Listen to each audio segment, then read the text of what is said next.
infrastrutture e i trasporti ad Agrigento per un incontro di Confcommercio. Sto lavorando per cercare di recuperare decenni persi, dice, per aeroporto, acqua, strade e autostrade.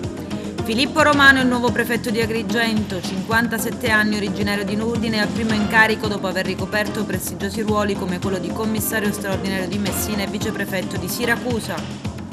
Sequestrati 30 kg di cocaina per un valore di 3 milioni di euro. Si tratta del più ingente sequestro di cocaina in provincia. Lo stupefacente, che in un primo momento sembrava hashish, era peraltro ricoperto da caffè oleato con detersivo per evitare l'eventuale fiuto dei cani. 10 arresti anche ad Agrigento e sequestri per 5 milioni. L'accusa è illecita percezione di contributi statali che venivano riciclati nell'acquisizione di attività economiche sul lago di Garda.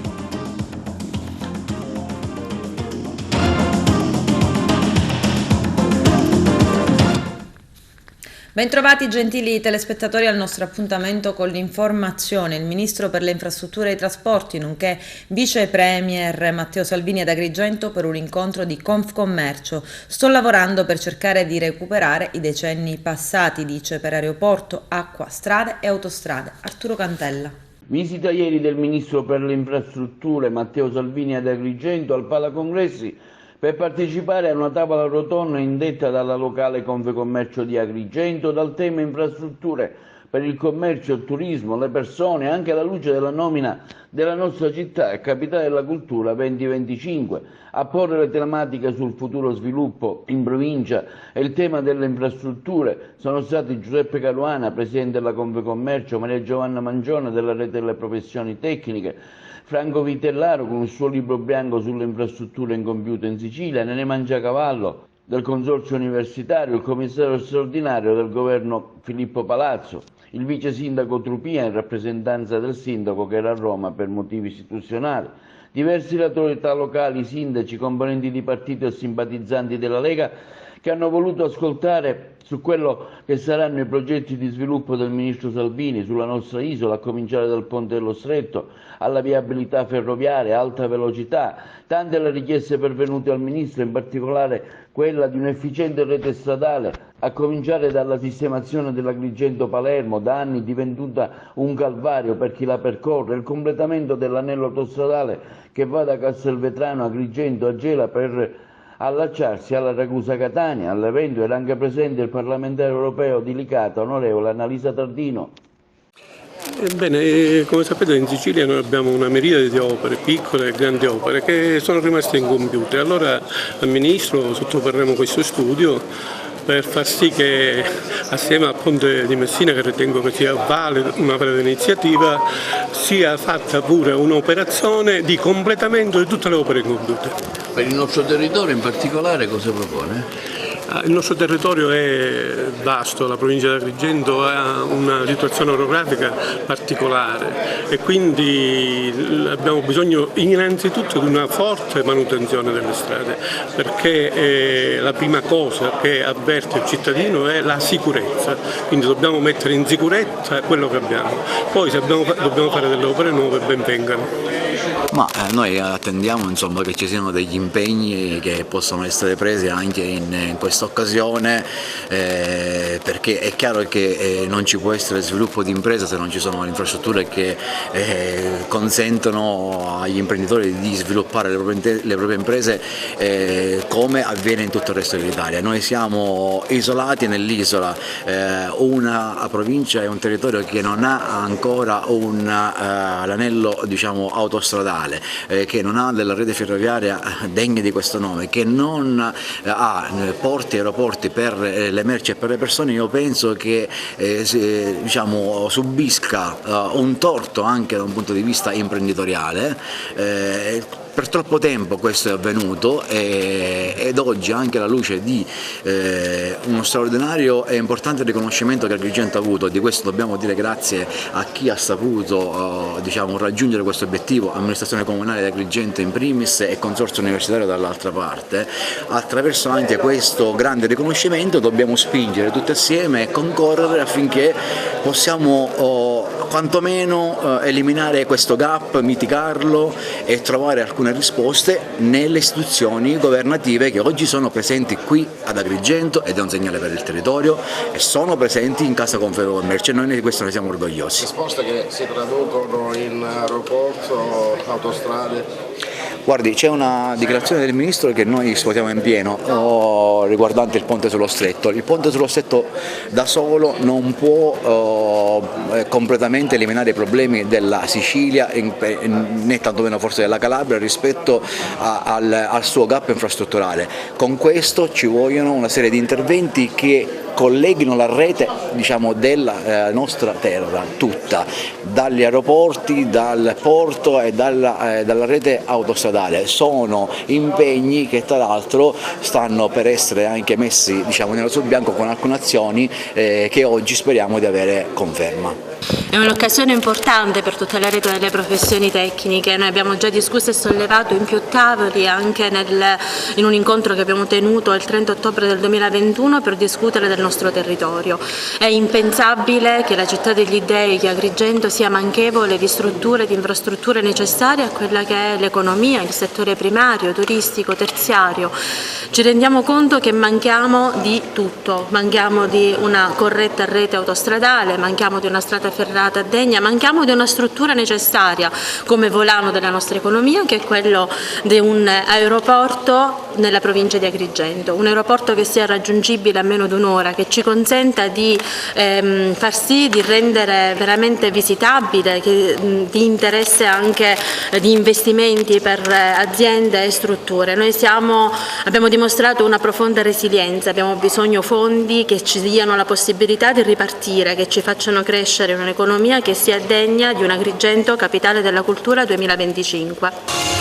Beh, io credo che sia evidente l'impegno del Ministro Matteo Salvini, che come pochi cercano di essere in Sicilia e nei territori non solamente, come ha appena finito di dire, Palermo, Catania, e quindi nei capoluoghi importanti, senza nulla voler togliere a questi capoluoghi. Ritengo che la nostra parte della Sicilia vada rivalorizzata, aiutata a livello infrastrutturale, e bisogna dedicare un'attenzione seria. Non è un caso se siamo sempre gli ultimi nelle liste di tutte le classifiche, e noi cerchiamo di fare la nostra parte per far sì che anche Agrigento, e la nostra bellissima provincia, che ha tanto da dare a noi cittadini e a chi vuole viverla anche da fuori, venga riposta all'attenzione finalmente quello che merita. Sarà l'occasione Agrigento capitale della cultura per il 2025, ma deve essere non solamente un evento a trasformare il nostro territorio, ma l'impegno di tutta la politica e di tutte le istituzioni. Credo che l'impegno del Ministro Salvini sia assolutamente encomiabile.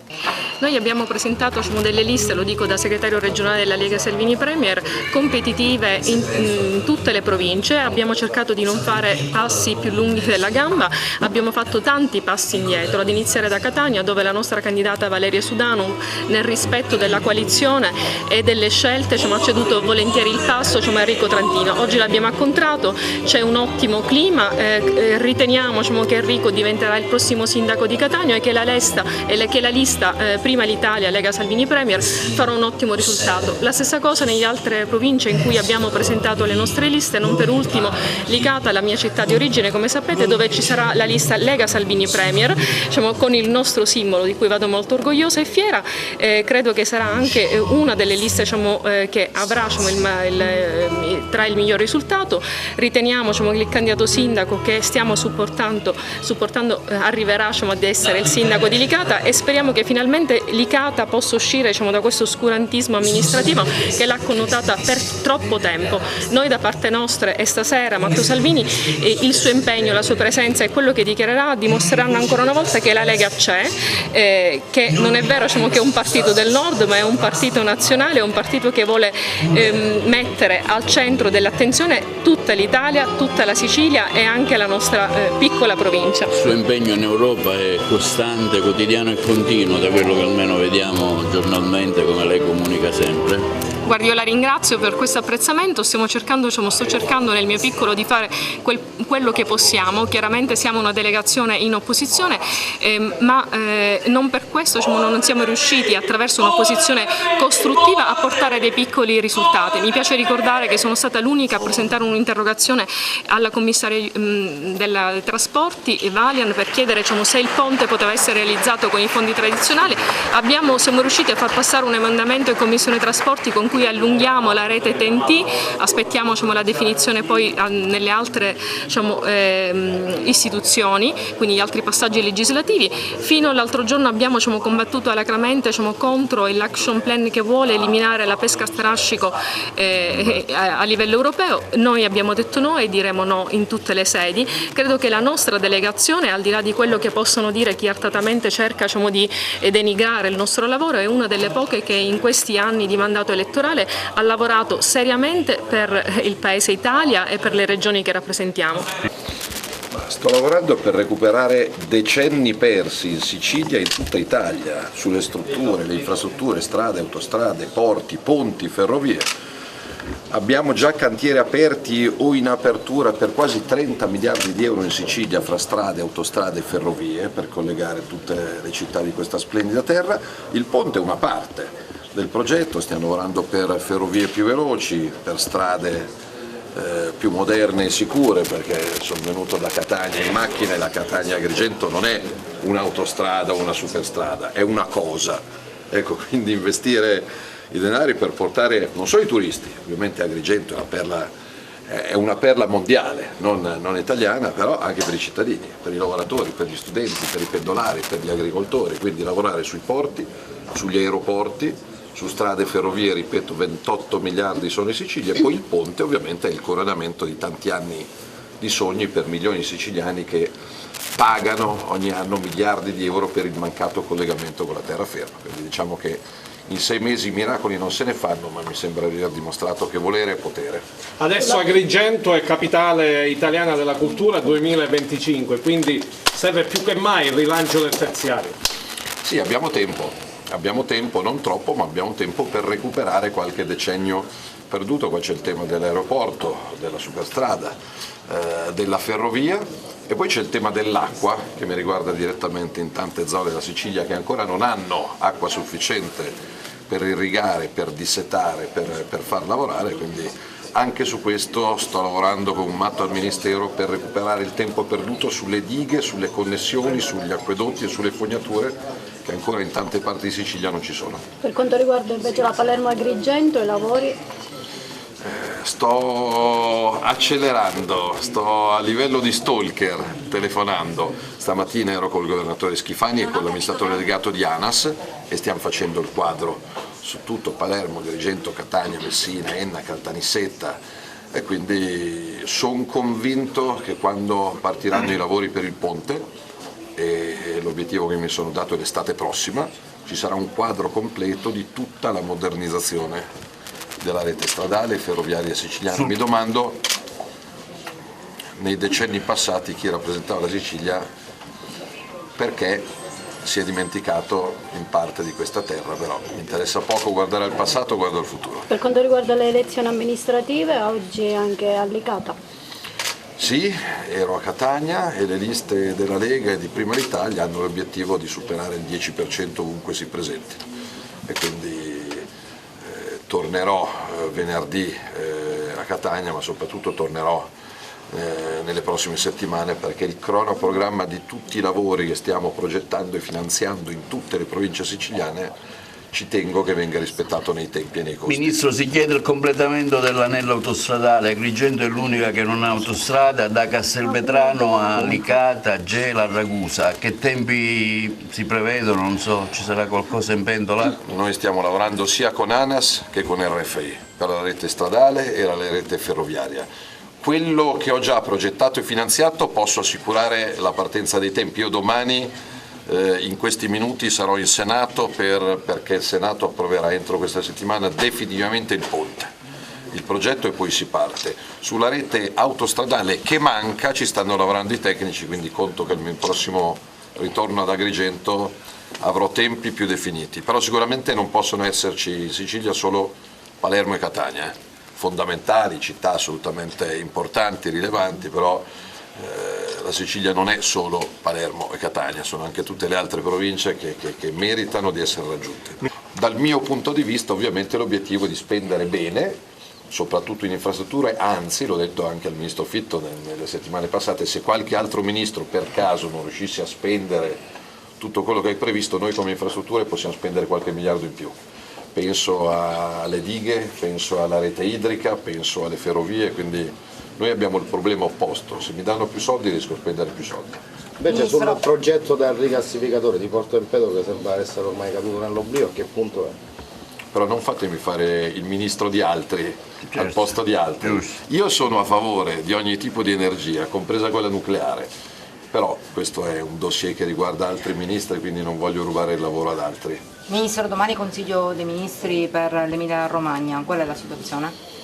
Ma io ho l'aggiornamento in tempo reale, stiamo lavorando come matti per riaprire, questa è la mia competenza, strade, autostrade e ferrovie nel tempo più veloce possibile. Domani stiamo tutti i ministri costruendo, ognuno col suo pezzettino, il decreto di domani per quello che riguarda le mie competenze, ovviamente le infrastrutture, le dighe perché quello che è accaduto mi spiega e ci insegna che l'acqua va raccolta per contenerla e usarla quando non c'è e per trattenerla quando ce n'è troppa, e quindi evidentemente si è perso un po' troppo tempo in passato, però domani ci saranno i rinvii delle scadenze fiscali, ci sarà una moratoria sul fisco, sulla banca e su tutte quelle che sono scadenze evidentemente che i cittadini non possono rispettare. Poi stiamo costruendo in questi minuti il decreto, ho visto che ad esempio le province chiedono per le strade provinciali 200 milioni subito, cercheremo di fare il possibile.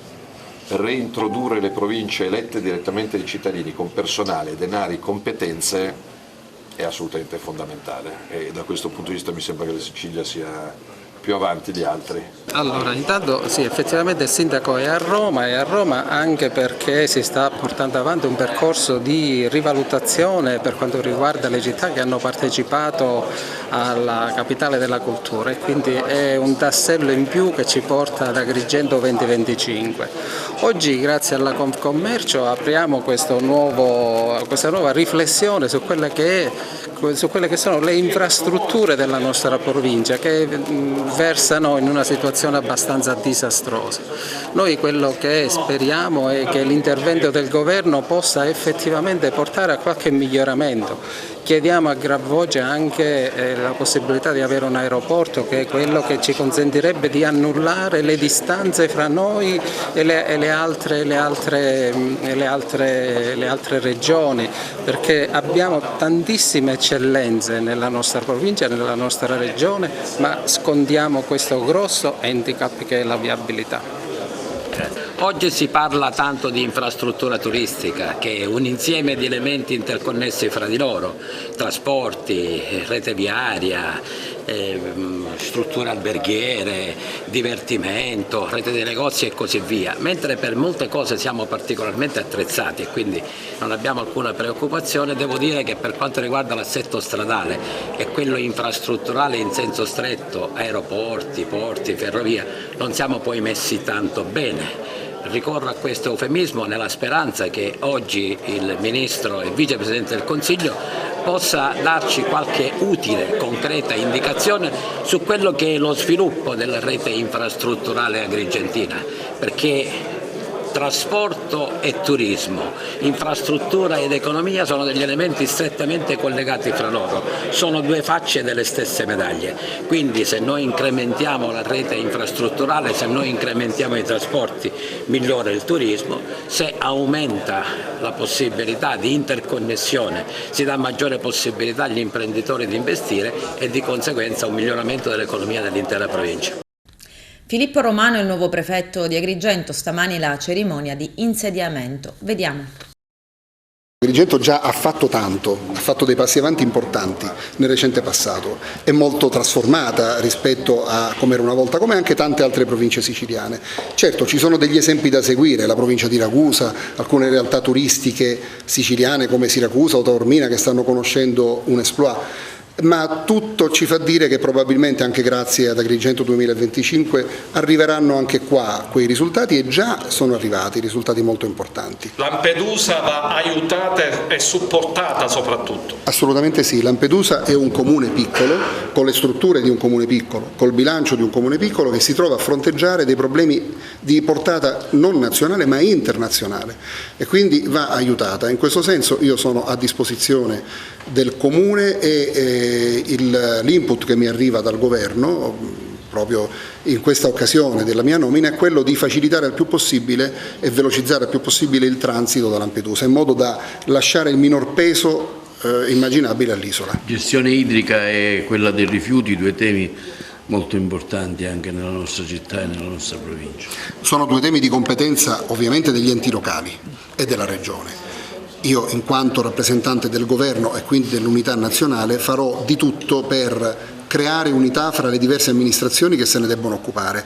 Sono a loro disposizione, su chiamata ma anche su mia iniziativa qualora necessario, o su segnalazione della cittadinanza o della stampa. Lotta alla criminalità. A Agrigento oggi è stato trovato il più grosso carico di cocaina, diciamo, di sempre, quindi oltre 1 milione di euro, quindi un fatto, diciamo, importante, diceva il procuratore, anche in vista di Agrigento Capitale 2025, che può smuovere determinati flussi, diciamo, turistici anche in altri settori. È chiaro che il traffico di droga segue il cliente, per così dire, e dove c'è più clientela si concentra. È altrettanto chiaro che tutta la criminalità organizzata di tipo mafioso segue il capitale, segue i soldi. L'intuizione di Pio La Torre vincente era quella: seguiamo i soldi per individuare le forme mafiose più pericolose.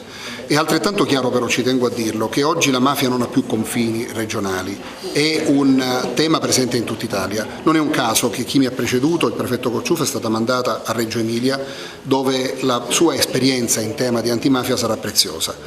Certamente Agrigento è una, per così dire, piazza calda, e quindi la nostra attenzione sarà alla massima, ma credo che parli per noi, quando dico noi dico l'amministrazione dell'interno, già questa scelta che è stata fatta su chi mi ha preceduto. Aver trovato uno staff all'altezza qui le facilita il lavoro? Moltissimo, moltissimo. Agrigento non è una sede facile perché ha dei problemi notevoli che voi stessi avete appena esposto, ma ha un atu fortissimo, un vantaggio, un punto di forza fortissimo, che è il personale, dai dirigenti, dal vicario fino a tutti i dipendenti, a personale di qualità veramente eccelsa. Lei si insedia oggi in un giorno importante, il giorno purtroppo di una strage in cui la mafia ha ucciso, insomma, ha voluto dimostrare quanto contava. Esattamente, ci tengo a dire che in questo giorno io non sarò presente a Palermo, perché proprio perché mi insedio in questo giorno è importante che io dia presenza qua. Onorerò la memoria di Falcone e di Borsellino lavorando. Non sarebbe corretto oggi andare, l'anno prossimo ci sarò ovviamente, perché mi fa anche piacere testimoniare la mia presenza, ma oggi mi tocca stare qua. Sequestrati 30 kg di cocaina per un valore di 3 milioni di euro. Si tratta del più ingente sequestro di cocaina in provincia di Agrigento. Lo stupefacente, che in un primo momento sembrava hashish, era peraltro ricoperto da caffè e oleato con del detersivo per evitare l'eventuale fiuto dei cani. Vediamo. Procuratore, ci parli di questa operazione, il più grosso sequestro di cocaina avvenuto ad Agrigento negli ultimi tempi. A mia memoria è il più grosso sequestro di cocaina mai avvenuto ad Agrigento, sia per quantità sia per importo investito in questa sostanza stupefacente. Intanto lasciatemi dire che sono contento il 23 maggio di essere qui in questura ad Agrigento, perché forse è il modo migliore per commemorare la strage di Capaci, che ha visto la morte di 2 magistrati e 3 appartenenti alle forze di polizia. Dopodiché un plauso va al lavoro della questura di Agrigento e alle sue articolazioni della squadra mobile della sezione e delle sezioni volanti, perché dietro questo sequestro e questo arresto c'è un lavoro di notti, di giorni sulla strada, di intuizioni investigative, di stralci di informazioni, di elaborazioni, di conoscenza del territorio e di persone, che oggi ha portato a questo risultato che possiamo definire comunque storico. Mai vista tanta cocaina sequestrata da Agrigento? È così. Lei ha lanciato un monito in vista di Agrigento che poteva vincere? Sì, dobbiamo essere tutti pronti per Agrigento 2025, che è una grandissima occasione per questo territorio, che ha tante potenzialità e tanti elementi e fattori positivi. Vi sono anche elementi negativi, quindi se ci sono uffici pubblici o organizzazioni che devono guardare l'Agrigento 2025 come un mezzo di promozione di questo territorio. Noi che stiamo qui, che lavoriamo sulle strade, e intendo magistratura, polizia di Stato e le altre forze dell'ordine, dobbiamo renderci conto che Agrigento 2025 può voler dire diversi tavoli apparecchiati dalla criminalità, e quindi noi dobbiamo esserci di notte sulle strade, dobbiamo esserci all'interno degli uffici pubblici, all'interno degli studi dei professionisti, in modo da garantire che Agrigento 2025 sia un'occasione positiva e non un'occasione negativa per questo territorio. Dottore Minardi, è stata un'operazione imponente, ben monitorata. Sì, però possiamo dire che il monitoraggio in questo caso non è relativo solo a questa esclusiva notte che ha permesso questo grande risultato. In realtà pattuglie, come sapete benissimo, dell'UPG-SP, quindi delle volanti, sono costantemente sul territorio e sono anche in numero importante. Per quanto riguarda la squadra mobile, riusciamo ad esprimere delle pattuglie anche nottetempo per monitorare vari passaggi, varie situazioni che possono attirare la nostra attenzione. Nel corso di diversi mesi queste pattuglie sono state espresse, nella nottata di ieri siamo riusciti ad avere questo risultato.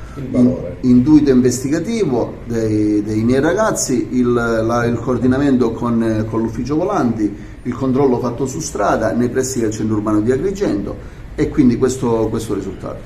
Parliamo di 30 kg di cocaina che, per quanto riguarda il valore di mercato in questo stato del sequestro, parliamo di oltre 1 milione di euro, 1,2 milioni. Considerate che con un taglio a 3 a 4 possiamo arrivare da 6 a 8 a 9 milioni di euro. Non finisce qui. Sempre non finisce qui, gli sviluppi cerchiamo sempre di portarli avanti, ovviamente in alcuni casi riusciamo con grande solvezia ad arrivare ad altri risultati, in altri casi le situazioni vengono circoscritte al mero controllo che abbiamo. Ma Agrigento è punto di arrivo o punto di smistamento verso altre zone della Sicilia, comandante? Entrambi, direi, sicuramente un quantitativo del genere diciamo, per quanto riguarda il nostro mercato sarebbe un po' eccessivo per quello che è proprio la domanda, parliamo meramente di domanda e offerta, quindi probabilmente una parte era per noi, una parte era per altri, ma questo potremmo vedere in seguito se riusciamo ad accertarlo. Maxi truffa, bonus facciate, 10 arresti anche ad Agrigento e sequestri per 5 milioni. I dettagli nel servizio. Una truffa è stata scoperta a Verona da 17 milioni di euro, architettata attraverso l'illecito percepimento di erogazioni statali per interventi edilizi, cosiddetto bonus facciate. È stata sgominata un'associazione per delinquere transnazionale che riciclava denaro sul lago di Garda e sono state arrestate 10 persone, sequestrati beni per oltre 5 milioni di euro, tra cui hotel, bar, pasticcerie e ristoranti. L'accusa è stata quella di aver fatto parte di un'associazione a delinquere in cui il solo scopo era quello di commettere truffe per l'illecita percezione di contributi statali, cosiddette bonus facciate, utilizzando crediti fiscali fittizi che una volta monetizzati venivano riciclati nell'acquisizione di attività economiche sul lago di Garda. Il tutto aggravato dal carattere transnazionale, avendo gli indagati operato sia sul territorio nazionale che estero. Con questa motivazione i finanzieri dei comandi provinciali di Verona e di Agrigento, i carabinieri del comando provinciale di Verona, in collaborazione tra loro, hanno eseguito in Veneto, Lazio e Sicilia, alle luci dell'alba, un'ordinanza di custodia cautelare emessa dal GIP presso il Tribunale di Verona su richiesta della locale procura nei confronti di 10 soggetti, 3 dei quali condotti in carcere e 7 agli arresti domiciliari, mettendo i sigilli anche a conti correnti, autovetture, immobili, nonché a una società, un albergo, 2 pasticcerie, 2 ristoranti e un locale sul lungolago del Garda. L'autorità giudiziaria veneta ha infatti predisposto il sequestro preventivo ai fini della confisca di beni per un valore che ammonta a oltre 5 milioni di euro. L'associazione a delinquere operava in gran parte nel territorio nazionale, nei comuni di Peschiera del Garda in provincia di Verona, nell'area di Brescia, del Lago di Garda, Gli indagati di origine siciliana, calabrese, campana e albalese, avvalendosi della professionalità di un noto commercialista attivo nella provincia di Treviso e dopo aver monetizzato attraverso la cessione a Poste Italiane di circa 5 milioni di credito d'imposta fittizi provenienti dal cosiddetto bonus facciate, le avevano reinvestiti e riciclate i proventi dell'imponente truffa a danni dell'erario, acquistando appunto locali turistici e commerciali sul lungolago. L'ordinanza applicativa della custodia cautelare in carcere e degli arresti domiciliari, il decreto di sequestro preventivo hanno interessato 12 persone fisiche operanti tutti in Italia, in Spagna, e indagati a vario titolo per reati di associazione a delinquere, truffa aggravata, per il conseguimento di erogazioni pubbliche, riciclaggio e antiriciclaggio. Le indagini, frutto di una convergenza investigativa, hanno avuto un parallelo avvio tra la fine del 2021 e del 2022 proprio nella nostra provincia, quella di Agrigento, a opera dei finanzieri del nucleo di polizia economico-finanziaria del capoluogo siciliano e sul territorio di Garda, a opera dei militari dell'Arma della Peschiera del Garda, in particolare le Fiamme Gialle di Agrigento, coordinate dalla Procura della Repubblica della Città dei Templi, nell'ambito di un vasto contesto investigativo, avevano intercettato alcune conversazioni telefoniche di contenuto criptico, di cui però emergevano operazioni aventi a oggetto transazioni finanziarie collegate alla cessione dei crediti fiscali provenienti appunto, come già detto, dal bonus edilizio. Gli approfondimenti quindi operati dalla Guardia di Finanza nei confronti dei soggetti indagati svelavano un articolato meccanismo fraudolento che si investiva ben oltre i confini siciliani, che stava inquinando l'economia del territorio veneto. Parallelamente ai carabinieri del comando di Peschiera del Garda procedevano con autonome indagini nei confronti di alcuni soggetti da poco insediatisi nell'area del lago di Garda, che evidenziavano una consistente e anomala disponibilità finanziaria e stavano concludendo frenetiche operazioni di acquisto di strutture turistiche, attività commerciali proprio sulla sponda del lago. Adesso c'è la pubblicità, a tra poco vi aspetto. Oggi 23 maggio è il giorno della memoria e dell'impegno antimafia, un giorno per ricordare il 31esimo anniversario della strage di Capaci, in cui persero la vita il giudice Giovanni Falcone, la moglie Francesca Morvillo e gli agenti della scorta. Una giornata densa di appuntamenti. Partiamo dal capoluogo siciliano, a Palermo, a Palazzo Young, in via Lincoln, il museo del presente e della memoria della lotta alle mafie. Vediamo.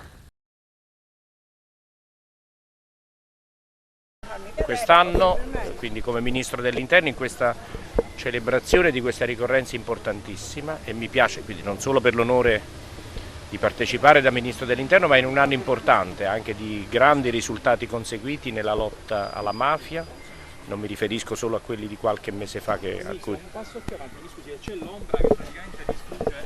e dicevo quindi anche oggi un risultato importante, come forse sapete, quindi un'attività di polizia giudiziaria sotto il coordinamento dell'autorità giudiziaria molto importante, e quindi ecco, più che esprimere il grande onore, il grande piacere anche di aver accolto l'invito della professoressa Falcone, quindi tutto qui. Adesso ci godiamo un po' questo evento, questa giornata, anche questo posto bellissimo di cui mi stavano descrivendo, insomma, le condizioni disastrose ex ante, e quindi tutto qui. Ministro, sono passati 30 anni, è stato arrestato Matteo Messina Denaro. Cosa significa per voi e come proseguirà la lotta alla mafia?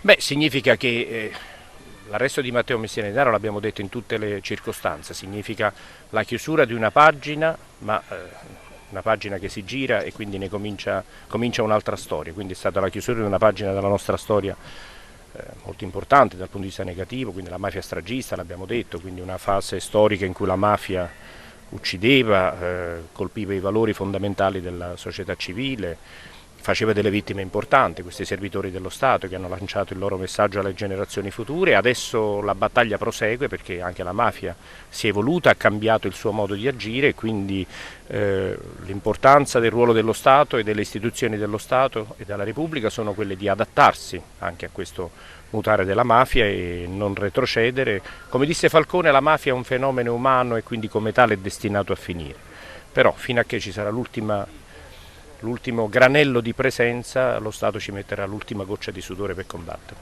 Oppure mi dicono ci sono ancora tante commistioni, come si fermano questa vicinanza anche della società civile, della politica nei confronti della mafia? Ma si fa esattamente come stiamo facendo da anni, ormai credo che l'Italia su questo ha consolidato un'esperienza molto importante, cioè proprio dall'insegnamento di personalità come Falcone abbiamo imparato negli anni, i nostri investigatori, a inseguire i soldi, quindi a seguire i percorsi economici criminali che insomma interessano alla mafia, a preservare i circuiti legali delle istituzioni, quindi anche gli interessi che le organizzazioni mafiose manifestano da più parti, insomma, su quelli che sono appunto l'infiltrazione anche delle istituzioni. Credo che sia un fenomeno che deve ancora preoccupare, ma deve rassicurare i cittadini il fatto che credo che il nostro Paese da tempo manifesta la capacità di intercettare e quindi in qualche modo di contrastare anche questo modo più insidioso di agire della mafia. Devo dire che quella di oggi è soltanto la posa di una prima pietra di quello che sarà, spero a fine ottobre, il Museo della Memoria. È importantissimo che innanzitutto questo bene così bello e trascurato sia di nuovo ridato alla città, che in questi luoghi i ragazzi possano trovare la memoria, ma anche la voglia del cambiamento e la voglia di lavorare per far meglio la nostra Sicilia. Ieri Tina Montinaro ha detto sì, ok, è stato preso Messina Denaro, però bisogna dire ai ragazzi che la mafia non è sconfitta. Beh, io credo sempre che con l'arresto di Messina Denaro si è chiuso un cerchio, cioè si è finalmente messo al 41 bis l'ultimo dei sanguinari di Cosa Nostra, quelli che sono stati responsabili delle stragi del 92 e del 93 di cui spesso non si parla, ma che sono stati fondamentali nella storia del nostro Paese. Credo comunque che, come dice Tina, certo la giustizia deve continuare ad andare avanti e scoprire se c'era qualcosa dietro la mafia. È chiaro che quando si fa una manifestazione che tende come ogni anno a essere la conclusione di un percorso educativo, è chiaro che le istituzioni devono essere presenti, perché sono le istituzioni con le quali dobbiamo colloquiare per avere le possibilità di cambiamento. Non mi interessa a quale partito appartengono. In 30 anni abbiamo visto passerelle di tutti i colori, ma non le chiamerei passerelle, le chiamerei presenza delle istituzioni. Teatro Pirandello di Agrigento, gli studenti ricordano la strage di Capaci con reportage video e riflessioni. Arturo Cantella. Oggi un'interessante iniziativa qui al Teatro Pirandello, organizzata appunto dal Parlamento della Legalità, il giorno del 23 maggio, un giorno importante per ricordare la strage del giudice Falcone. Agrigento, capitale della cultura, ricorda la strage di Capaci. Ho scelto questo magnifico teatro gremito di tanti giovani proprio in ricordo della strage di Capaci, un evento che ha segnato una storia straziante del nostro Paese. Fare memoria è un senso civico, è un dovere per tutti noi e i giovani, come dice Mattarella, sono depositari della memoria. Oggi questi giovani si proietteranno con tanti reportage, video, riflessioni per dare un forte messaggio di legalità. Sono ambasciatori credibili e praticamente il forte messaggio che daranno è: cambiare è possibile, un forte risveglio delle coscienze contro ogni forma di subcultura mafiosa e sopraffazione sociale, un binomio cultura-legalità per promuovere i grandi valori della vita. Detto bene, un momento terribile che però è stato un insegnamento grandissimo per la nostra nazione in generale e per la Sicilia tutta in particolare. E i ragazzi sono il futuro e il movimento principale di questo rilancio di legalità, di democrazia, di libertà, di lotta alla mafia. L'arresto di Matteo Messina Denaro è stato determinante e abbiamo dimostrato che lo Stato vince, può vincere. Nonostante ci siano delle critiche sulle tempistiche, lo Stato non molla mai i suoi obiettivi principali. Il contrasto al crimine organizzato è uno degli obiettivi principali che fanno parte delle lotte comuni, delle lotte di tutta la società, della lotta che tutti quanti insieme, in particolare i giovani, devono necessariamente intraprendere per un futuro migliore. A questi ragazzi oggi lanceremo un messaggio importante, è il messaggio che io non esiste, esiste il noi, tutti insieme uniti per vincere. Non possiamo dimenticare il sacrificio degli onesti, non possiamo dimenticare quel tritolo che ha scosso le coscienze di tutti coloro che credono che nessuna notte sarà così lunga da impedire al giorno di ritornare. Quindi noi siamo voluti fortemente venire qui per onorare i nostri martiri, la memoria dei giusti, di tutti coloro che hanno avuto la caparbietà di rimanere con la schiena diritta, non scendere a compromessi, non avere prezzo, coscienti di dover pagare. In questo momento mi rimbomba nell'orecchio quell'espressione di Paolo Borsellino quando disse: perché Giovanni non scappava da Palermo, perché Francesca Morvillo ha sposato un uomo a rischio, perché Vito Schifani, Rocco Di Cilla, Antonino Montinaro si rifiutavano di tutelarlo. E Paolo dice: per amore, e noi abbiamo un grande debito e lo dobbiamo pagare gioiosamente. Oggi, grazie alla professoressa Zambuto, che è la coordinatrice del Parlamento della Legalità nell'Agrigentino, abbiamo convocato tanti giovani, coloro che sono puliti, che sono veramente propositivi e positivi, perché dopo questo incontro qui, dove oggi molti non lo sanno, ma noi veniamo anche a commemorare il compleanno di Luca Attanasio, l'ambasciatore italiano ucciso nella Repubblica Democratica del Congo, e abbiamo portato ad Agrigento una lettera del papà, di papà Salvatore, dove oggi ricordiamo i giusti. I giusti sono Giovanni, sono Paolo, sono Francesca, sono Vito, sono Agostino, sono Emanuela Loi, sono tutti coloro che hanno scelto di dire da quale parte stare, ma con i fatti, con la coerenza, con la bellezza. E noi dopo questo incontro venerdì mattina saremo al Campidoglio e poi saremo all'ambasciata egiziana, perché il 2 luglio insiederemo l'ambasciata della Fratellanza al Cairo, e poi continueremo col papà di Luca Attanasio anche in provincia di Venezia per dire che siamo sinceri, i giusti siamo di più. Noi dobbiamo dare le ore contate non ai mafiosi ma alla mentalità mafiosa, perché è questa che ci fa paura. Il mafioso se la vedrà con la giustizia, ma la mentalità mafiosa è quella che ci fa paura, perché come diceva Martin Luther King, non abbiamo paura dell'urlo dei violenti, abbiamo paura del silenzio degli onesti. Quindi io chiedo a tutti gli onesti: indignatevi, levate la voce, perché altrimenti non serve a niente commemorare. Quindi non commuoverti, ma muoviti. 31 anni dalla strage di Capaci e 31 anni che hanno fatto la differenza. La mafia pensava che uccidere l'uomo sarebbe significato uccidere le idee, così non è stato. La Sicilia, i siciliani, l'Italia ha avuto un rigurgito d'orgoglio e si è ribellata alla mafia. E dopo 31 anni la dimostrazione di una nuova idea di cittadino, una nuova idea di rapporto con la legalità è data dalla presenza qua dei nostri ragazzi. I ragazzi che sono le generazioni future e che di sicuro sapranno lottare e contrastare il fenomeno mafioso con maggiore vigore rispetto a quando era stato fatto in precedenza. Il Sor Optimist di Agrigento a convegno per parlare di storia del club, impegno passato, presente e futuro. Vediamo. Sor Optimist e Advisoring, dalle radici all'impegno, questo è il tema del convegno organizzato dal Club Agrigento con l'intervento delle massime cariche nazionali. Sentiamo in merito la Presidente Margherita Trupiano. Sì, il progetto Advisoring nasce come momento di conoscenza, di scambio, di esperienze, di conoscenza delle regole che impongono statuti e regolamenti. Quindi è un momento nel quale c'è la possibilità di comprendere lo spirito soroptimista. Noi ieri l'abbiamo fatto. Lo abbiamo fatto anche coinvolgendo le massime cariche dell'Unione, la Presidente nazionale Giovanna Guercio, la coordinatrice del progetto Luciana Grillo, la Presidente del Comitato Estensione Iana Simpanen e poi tutte le past president. Ciascuna ha portato la propria esperienza di direzione di un biennio.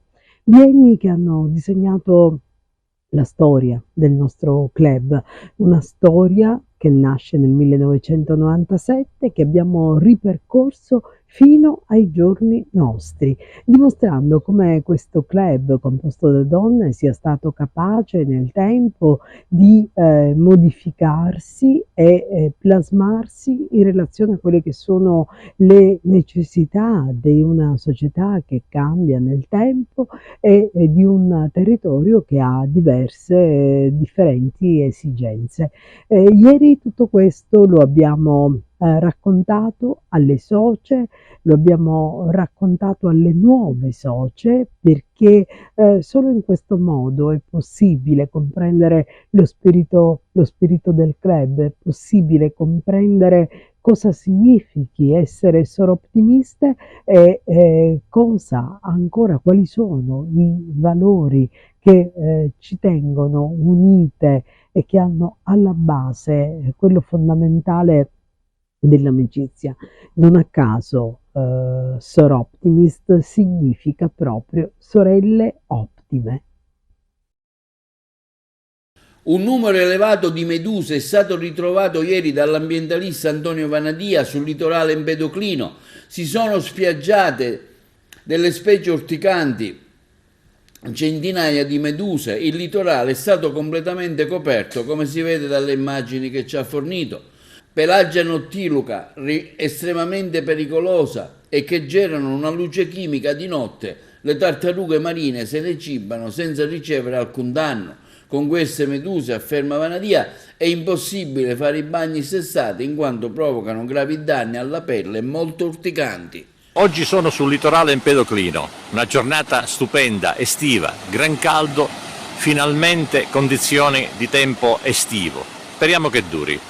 Stamattina con gran sorpresa mi sono accorto che si sono spiaggiate decine di migliaia di meduse della specie Pelagia nottiluca, estremamente urticanti. Sono veramente tantissime e ovunque. Sono arrivate ieri notte, guardate quante. E il litorale è completamente coperto.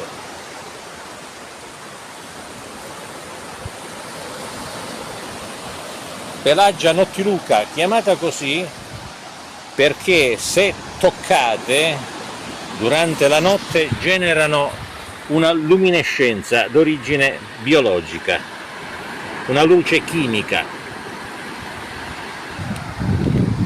Ce ne sono tantissime. Le tartarughe marine e i pesci luna se ne cibano senza ricevere alcun danno. Naturalmente se c'è un'esplosione di questo tipo di meduse d'estate non si può assolutamente balneare perché significherebbe ustioni chimiche per centinaia e migliaia di persone. Almudia di Agrigento, il Museo Diocesano, un libro sulla cristianità del politico Mattarella. Vediamo. Oggi si presenta un libro dedicato a Piersanti Mattarella, un politico cristiano. Sì, presentiamo questo libro che è una mia testimonianza contenuta in un libro proprio dal titolo Piersanti Mattarella, un politico cristiano. E Piersanti Mattarella fu un grandissimo politico, fu un grandissimo cristiano, fu un uomo che con coraggio portò avanti un processo di rinnovamento della nostra Sicilia.